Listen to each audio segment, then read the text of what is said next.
ভাই মানেই তো রক্তের টান, কিন্তু যখন মাঝখানে আসে সম্পত্তি তখন কি সেই টান থাকে?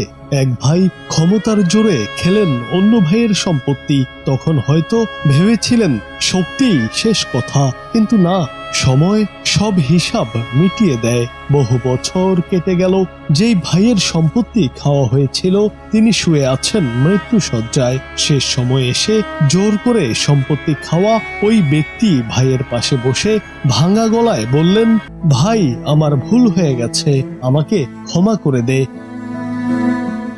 কিন্তু হৃদয় নাড়িয়ে দেওয়ার মতো দৃশ্য।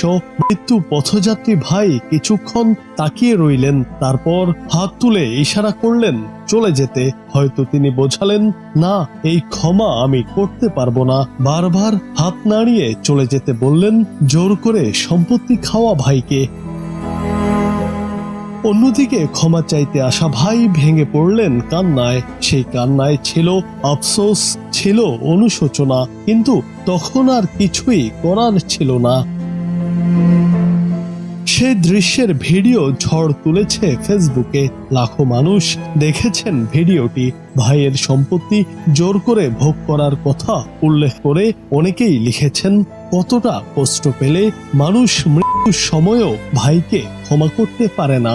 কথায় আছে, ক্ষমার চেয়ে বড় দান আর কিছু নেই। কিন্তু এক ভাই এমনই কষ্ট পেয়েছিলেন যে মৃত্যু শয্যাতেও ক্ষমা করতে রাজি হননি নিজের অপরাধী ভাইকে।